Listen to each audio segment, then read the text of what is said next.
Lesbian Love in Prison, Part 1. The fluorescent lights above cell block D flickered with their usual mechanical rhythm as Maya pressed her forehead against the cold concrete wall, her shoulders shaking with silent sobs she'd learned to swallow years ago. 3 years into a 7-year sentence for a crime she committed in desperation, stealing medication for her dying mother, and she'd forgotten what it felt like to be touched with tenderness, to hear her name spoken with anything other than contempt or indifference. The prison had stripped away everything she once was, the bright-eyed college student with dreams of becoming a teacher, the daughter who read poetry to her mother on Sunday afternoons, the woman who believed in second chances and the inherent goodness of humanity. Now she was just inmate 47239, a number etched onto a uniform that smelled perpetually of industrial detergent and despair. The day everything changed began like any other suffocating morning behind bars. Maya moved through the motions of prison routine with the mechanical precision of someone who'd learned that invisibility was survival. She kept her eyes down during breakfast, chewed the tasteless oatmeal without complaint, and headed to her assigned work detail in the prison library. It was the one mercy in her sentence, this quiet refuge among forgotten books and dust-covered encyclopedias that nobody else wanted to touch. Here, between the stacks of donated novels and outdated reference materials, she could almost pretend she was somewhere else, someone else. She ran her fingers along the spines of books she'd read a dozen times, finding comfort in their familiar titles, when she heard footsteps approaching, with a confidence that seemed out of place in this defeated environment. The woman who rounded the corner of the mystery section took Maya's breath away in a manner she hadn't experienced since before her world collapsed. She was tall, with dark hair pulled back in a practical ponytail, and eyes that held both sorrow and an unexpected spark of defiance that prison hadn't managed to extinguish. Her uniform was the same regulation gray as everyone else's, but somehow she wore it differently, with her shoulders back and her head held high despite whatever circumstances had brought her to this place. When their eyes met, Maya felt something crack open inside her chest, some sealed-off chamber she'd locked away to survive the loneliness. The woman smiled, actually smiled, as if joy was still something permitted within these walls, and extended her hand in greeting, a gesture so normal and human that Maya almost forgot how to respond. Her name was Sofia, and she'd been transferred from another facility just 3 days prior. As they talked in hushed voices between the bookshelves, Maya learned that Sofia was serving time for hacking into her former employer's computer systems to expose a massive fraud scheme that was stealing retirement funds from hundreds of working-class families. She'd been labeled a criminal for trying to do the right thing, sentenced to 6 years for her digital crusade against corporate corruption. There was a nobility in her story that resonated with Maya's own complicated relationship with justice, and for the first time in 3 years, she felt seen by another human being. Sofia didn't look at her with the hardness that other inmates wore like armor, nor with the dismissive disdain of the guards. She looked at Maya like she was a person worth knowing, worth talking to, worth remembering beyond just a number on a prison roster. Over the following weeks, their library encounters became the center point around which Maya's entire existence revolved. They would meet among the books, ostensibly to discuss literature or help Sofia navigate the prison's limited cataloging system, but really they were building something neither of them dared to name aloud. Sofia would share stories of her life before incarceration, her passion for technology, her close-knit family who still believed in her innocence, her dreams of starting fresh when she finally earned her freedom. Maya found herself opening up in ways she'd sworn she never would again, telling Sofia about her mother's final days, about the pharmacy she'd robbed in a moment of desperate panic, about the guilt that consumed her more effectively than any prison cell ever could.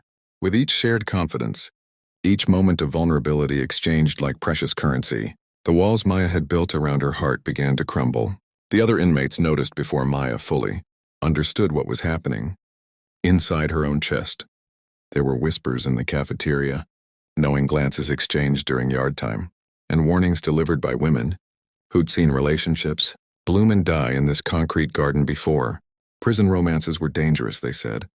The guards watched for any sign of intimacy and punished it with solitary confinement.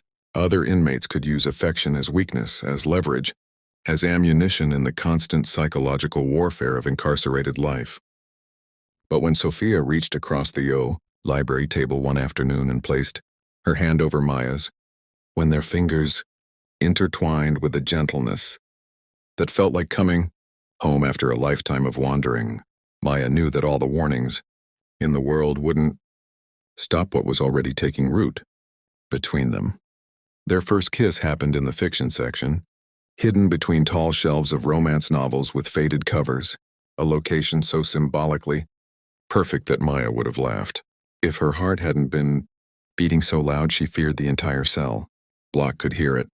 Sofia had been reaching for a book on the top shelf when she lost her balance, and Maya caught her, steadying her with hands that lingered perhaps a moment too long. They stood there, frozen in that intimate proximity, and Maya could feel Sofia's breath warm against her cheek.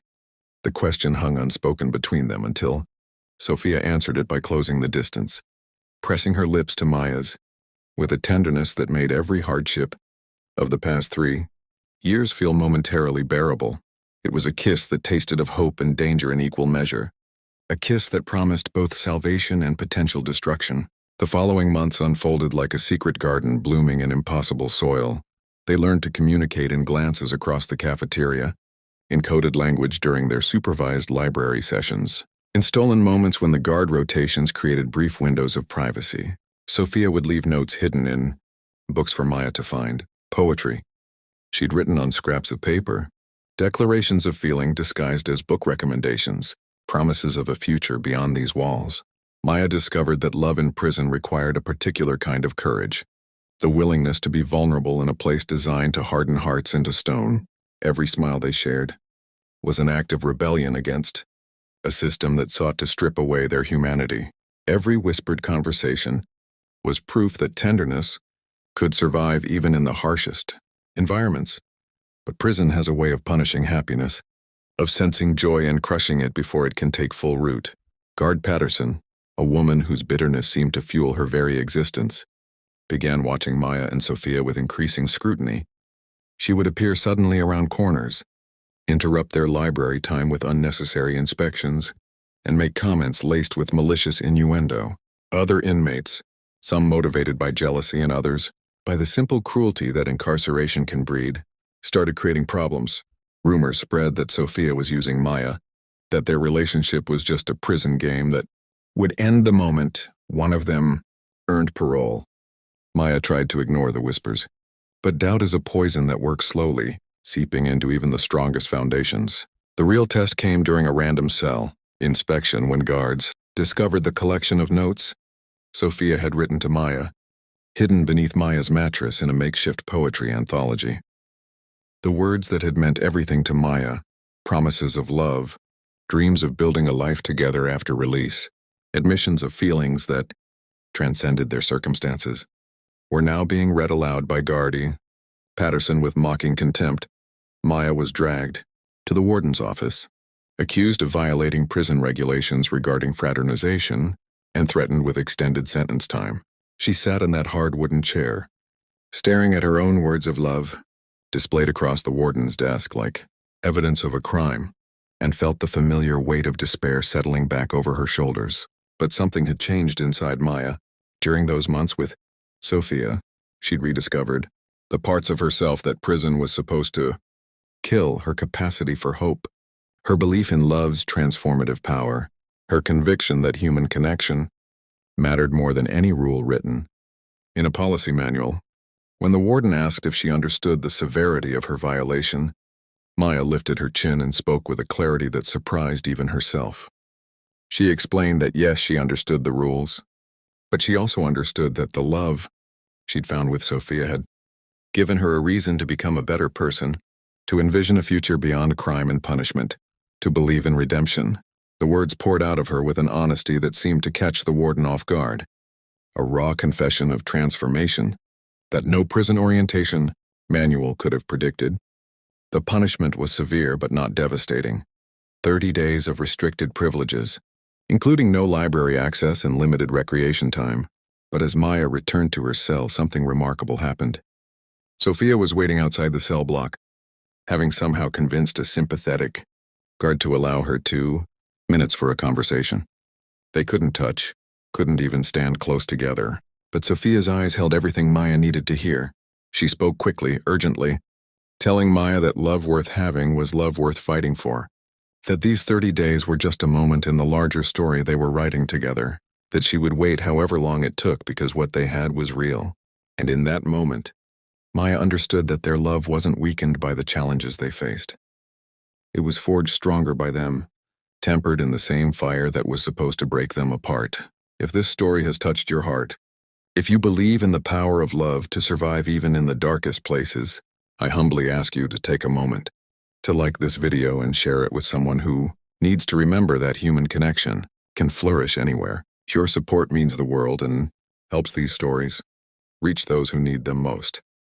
Please subscribe to hear how Maya and Sofia's journey continues, because their story is far from over. The 30 days of separation were the longest of Maya's life, but they were also the most clarifying. Without Sofia's daily presence, Maya had time to reflect on the person she'd become versus the person she wanted to be. She spent her restricted hours writing, not to Sofia, which was now forbidden, but to herself, documenting her journey from desperate criminal to someone capable of genuine love, from isolated number to complex human being. She realized that meeting Sofia hadn't saved her from prison. It had saved her from becoming someone prison wanted her to be. The relationship had reminded her that she deserved grace, deserved happiness, deserved a second chance at building a meaningful life. When the 30 days finally ended and Maya returned to the library, Sofia was there waiting with a smile that made the fluorescent light seem almost warm. They couldn't embrace, couldn't express physically what they felt, but they didn't need to. The space between them hummed with understanding, with shared survival, with a love that had proven itself resilient against institutional resistance. They returned to their careful dance of stolen glances and coded conversations. But now there was an additional layer of certainty beneath it all. They'd been tested and hadn't broken. Prison had noticed their love and tried to punish it, but instead had only proven its strength. Before we continue this journey together in the next part, I want to ask you something from the heart. If Maya and Sofia's story has moved you, if it has reminded you that love can bloom in the most unexpected places, please take a moment to leave a comment below, telling me what this story means to you. Share your thoughts, your own experiences with finding connection in difficult times, or simply let me know that their struggle has touched you. Your words matter, and they inspire me to continue sharing these stories of resilience and hope. As the weeks turned into months, Maya and Sofia continued building their quiet revolution of tenderness within the prison walls. They were more careful now, more strategic about their meetings, but also more committed to their shared future. They made plans for after release. Sofia would be eligible for parole in 3 years. Maya in 4, and talked about starting a nonprofit together to help other women who'd been incarcerated find their way back to society. Their love had evolved from a source of personal comfort into a shared mission of transformation, a commitment to turning their painful experiences into something that could help others. And though the road ahead remained uncertain, though the prison system would continue trying to separate and diminish them, Maya finally understood a truth that no amount of concrete and barbed wire could contradict. Love, real love, doesn't ask for perfect conditions. It simply asks for the courage to believe that connection, compassion, and hope can survive anywhere, even here, even now, even in the most impossible circumstances. And that belief, Maya was learning, could be the most powerful act of rebellion of all.